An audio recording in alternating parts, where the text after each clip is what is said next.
Hola, buen día. Te saluda Mario Zubilca. Bienvenido a mi canal. El día de hoy estaremos desarrollando juntos el tema de selección de talento. Te mostraré este tema con la finalidad de que pueda ayudarte a identificar el proceso de selección y también cómo comprender este proceso desde una mirada de proceso de comparación y también entendiéndolo como un proceso de decisión. Veremos entonces tres subtemas. Primero, la diferencia entre reclutamiento y selección, lo que es la selección como proceso de comparación y decisión, y finalmente algunas bases o consideraciones para llevar a cabo el proceso de selección. Bien, vamos iniciando. En cuanto a la diferencia entre reclutamiento y selección, algunas veces podemos confundir estos términos, sin embargo, son dos elementos que son un continuum, mas no son idénticos. Mientras que en el reclutamiento lo que nosotros buscamos es conseguir candidatos o atraer personas potencialmente interesadas en una vacante, en la selección nosotros tenemos que elegir de esos candidatos quiénes son los más adecuados para la posición. Ahora, en cuanto a la selección como un proceso de comparación, se dice que acá es un proceso de comparación porque vamos a tener dos elementos en contraste. Por una parte, todo lo que implica la información del puesto y por otra parte, lo que cada candidato posee. Cada puesto de trabajo contiene sus especificaciones, es decir, aquello que requiere el puesto como experiencia, grado académico, nivel de repente manejo tecnológico, idiomas, características de personalidad, y eso es información que encontramos en la descripción del puesto, en algunos casos más conocido como MOF también. En cambio, en la otra parte tenemos que tener en cuenta las características que trae cada candidato. No todas las personas son iguales, cada candidato ofrece diferentes características y tendremos que darnos cuenta justamente de estas diferencias a través de distintas técnicas de selección. ¿Qué es lo que puede pasarnos cuando comparamos el puesto con el candidato?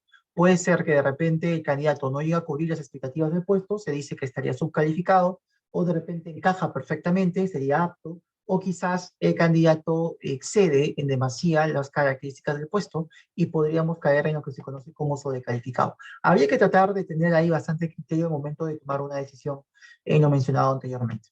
Ahora, si vemos la selección como un proceso de lo que es decisión, vamos a poder encontrarnos con tres escenarios. En primer lugar, nos encontramos con un escenario atípico, en realidad no es muy común, donde tenemos una vacante y un único candidato, ¿no? Ahí sería un proceso lineal.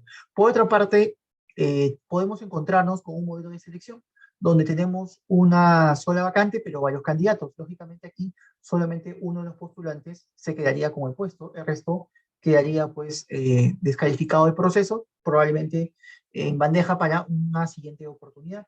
Y el otro modelo es el de clasificación, en el que nosotros nos encontramos con varios puestos vacantes para varios candidatos. Generalmente en las empresas es habitual encontrarnos con que el área usuaria, el área de línea, es quien toma la decisión de contratación. Sin embargo, podría ser en algún caso que el área de talento humano tome finalmente la decisión de quién se incorpora a la empresa. Aquí les voy a mostrar un modelo de un flujo acerca de cómo se trabaja este proceso de selección desde la mirada del modelo de selección. Vamos a tener como referencia a Chavenato. Él habla de que aquí nosotros vamos a tener varias etapas para el proceso de selección, siendo cada una de ellas una etapa filtro, una etapa que descalifica o de repente va a separando a algunos candidatos del proceso. No todos los procesos son iguales. Cada empresa, en base a sus propios recursos, tecnología, personas, tiempo, dinero, va estableciendo su propio proceso. Los filtros que acá vemos va a depender de cada organización. Aquí, en este modelo, vemos el filtro de revisión de CVs, filtro telefónico, tesis laboral, entrevista, selección final del área, examen médico, y luego pasamos a la etapa ya de aceptación, y luego seguiría la contratación. Cada uno de estos momentos, como mencionaba al inicio, podría ser un motivo de rechazo para algún candidato. El otro tipo sería el flujo de un modelo de clasificación, donde tenemos algunas etapas iniciales, revisión del currículum, entrevista preliminar con el área de talento humano, y luego a través de Assessment Center u otra técnica similar, una identificación de lo que podría ser el perfil más adecuado de las personas que están postulando, a qué tipo de puestos estarían encajando. Habría varias vacantes, este es un ejemplo para el caso de un modelo comercial, cajero, mercaderista, promotor, donde de repente podamos ubicar a los candidatos en alguno de estos puestos y validarlo ya en una entrevista con el jefe directo para que al final se tome la decisión de contratación y proceder ya a la formalización de su vínculo en alguna de las vacantes. ¿No? Es probable que muchos de los candidatos no terminen siendo descartados, sino simplemente ubicados en el puesto que se adecue mejor a cada uno. Para poder llevar a cabo el proceso de selección, será importante tener como punto de partida una información sólida sobre el puesto. Podemos recurrir a diferentes datos, como por ejemplo el análisis del puesto, o más conocido también como MOF.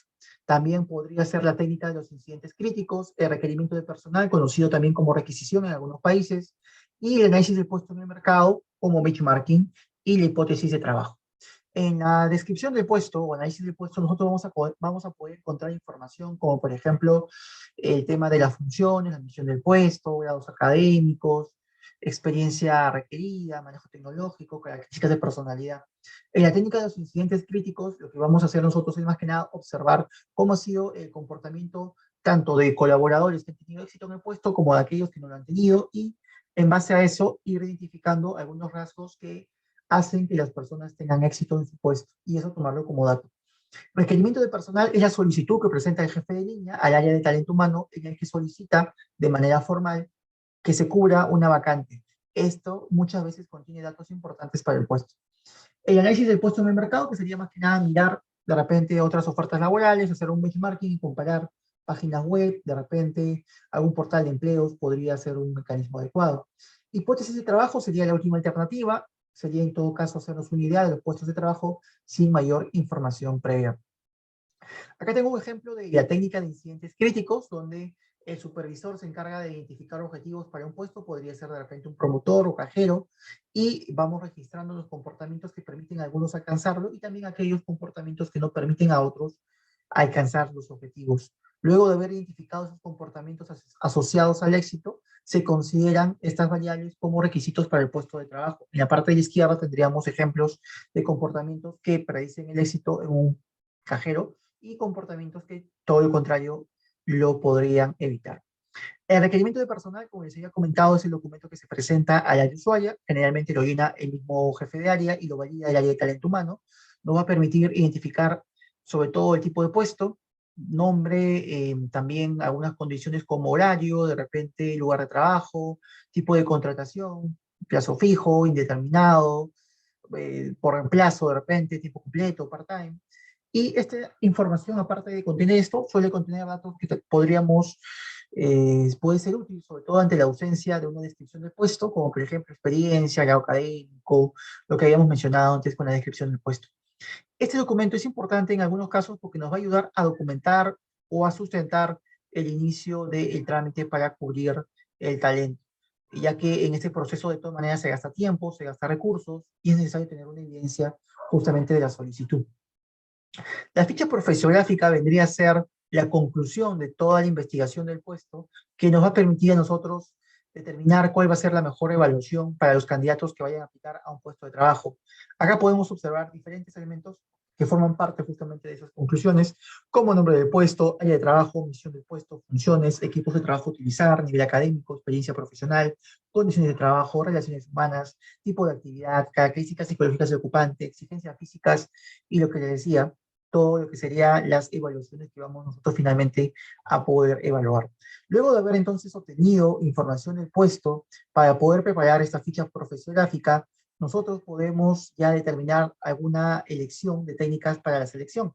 Puede ser entrevistas, pruebas de conocimientos, exámenes psicométricos, exámenes de personalidad, técnicas de simulación, entre otros. Tan solo una muestra.